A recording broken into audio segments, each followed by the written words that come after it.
In Burkina Faso, electricity is not something people take for granted. It is something people plan around. Shops close early because the lights might go out. In Burkina Faso, electricity isn't something people take for granted. It's something they plan around. Shops close early because the lights might vanish. Phones get charged whenever power flickers on, not when it's convenient. Fans die in the middle of the night. Hospitals keep generators ready like backup organs. Darkness isn't an emergency, it's normal.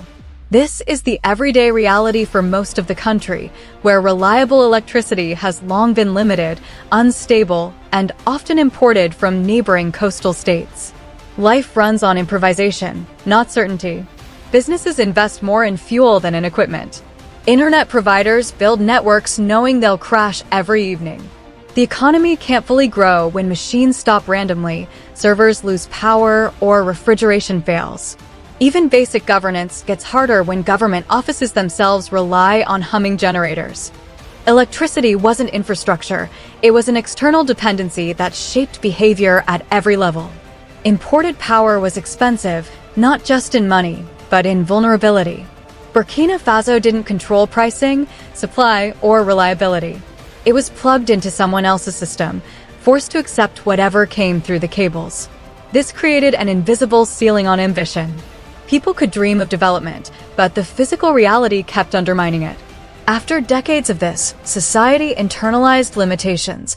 Entrepreneurs learned to think small, institutions expected failure, citizens stopped demanding continuity because it had never existed. Scarcity stopped feeling temporary and started feeling permanent. Now insert one new fact into that reality. Burkina Faso has just added 200 megawatts of domestic electricity to its grid in just 6 months. Not announced with grand speeches, not celebrated with ceremonies, just quietly completed. In a country built around chronic shortages, something this massive should feel impossible. So the real question isn't what was built. It's how something this large appeared without fanfare. Let's uncover it. Burkina Faso has never truly lived inside its own electrical system. For years, large parts of the grid depended on imports, mainly from Ivory Coast and Ghana via the West African power pool. When neighbors struggled, Burkina Faso had no backup. The lights simply went out. This created a national rhythm of instability. With only about 20 to 26% of the population having grid access, per World Bank and recent reports, power shortages crippled progress. When a country this dependent suddenly installs 200 megawatts of its own generation, enough to represent a significant boost, roughly half its prior peak capacity in some estimates, it's not just an upgrade. It's a disruption of learned behavior. It challenges the assumption that blackouts are inevitable. It interrupts a history where nothing could be planned with certainty. That's why this feels unsettling even before the numbers. It doesn't just change capacity, it changes expectations. For the first time, Burkina Faso isn't waiting for power to arrive from elsewhere. It's generating it on its own territory, under its own control. Which brings us to the mystery. If dependency was so deep and structural, what kind of actor bypassed it all to build something this heavy without getting trapped in bureaucracy? The answer is straightforward, and that's what makes it uncomfortable. This didn't come from the development world. It came from the business world. A Dubai-based industrial group, Mark Cables, entered Burkina Faso not as a donor or reform partner, but as a company spotting a broken market.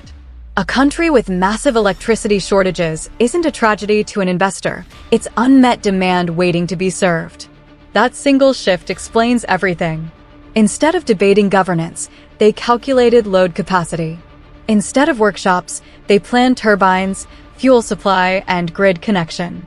The Euro $180 million, $213 million wasn't aid, it was capital deployed for return. Electricity would be sold. Revenue would come from actual usage. The plant wasn't designed to help Burkina Faso, it was designed to function inside its hunger for power. And that's why it moved so fast. 6 months is only possible when nothing is symbolic. No stakeholder theater, no donor evaluations, just engineering, procurement, construction, and deadlines. Silence wasn't negligence. It was efficiency. Investors don't need ceremonies, They need kilowatts flowing. What makes this different isn't foreign involvement. Africa has always had it. It's the absence of ideological framing, no saving narrative, no emotional packaging. This was treated as infrastructure, not destiny. It skipped the global institutions that reshape projects to fit external agendas.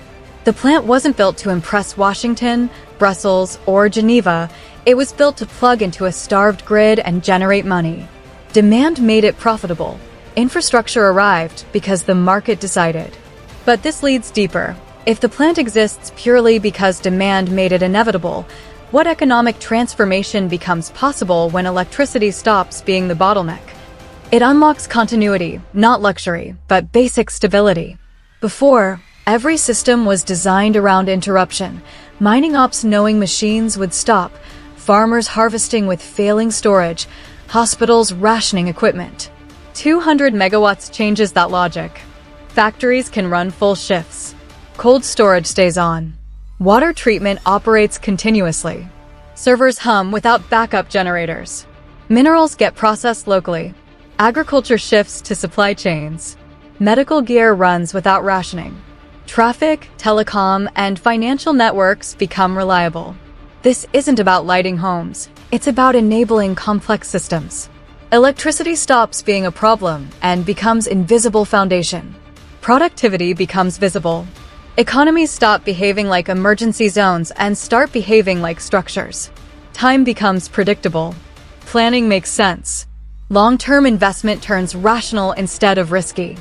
Development strategies long focused on people, training, education, innovation, but inside a system with no backbone. You can't scale human potential if physical systems collapse. This plant doesn't create talent. It creates an environment where talent stops wasting energy surviving. Society stops negotiating with chaos and starts negotiating with itself. How to use time, organize labor, build lasting institutions. Strikingly, this wasn't built to look modern or win climate awards. It chose thermal power, likely heavy fuel oil, for pure functionality. Renewables are photogenic but can't yet guarantee base load, constant voltage, continuous output, night or storm reliability. Heavy industry needs energy that doesn't negotiate with weather.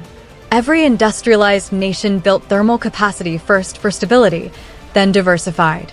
Burkina Faso followed mechanical logic, not fashion. It doesn't fit donor narratives or social media applause, but it works.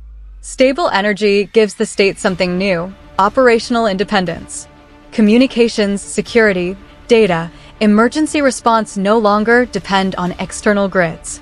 Electricity becomes a strategic asset. In a world of fragmenting supply chains, normalized sanctions, and politicized trade, domestic power is insurance against leverage, isolation, blackmail. No one can threaten what they can't switch off. This quietly reduces ways the outside world can interfere. It's a geopolitical move disguised as engineering. You don't announce insulation, you install it. Finally, if electricity is no longer limiting, what becomes possible for a society organized around interruption? Time itself changes. People stop structuring days around uncertainty. Businesses stop assuming collapse. Institutions exit emergency mode. Continuity becomes normal. This is deeper than growth, it's planning. Growth can burst. Planning requires stability. The economy stops reacting and starts anticipating. Futures feel real. A generation growing up with continuity will have higher expectations, lower tolerance for dysfunction. They won't accept scarcity-based excuses. The real product wasn't megawatts, it was a new baseline for normal. A society no longer organizing around failure.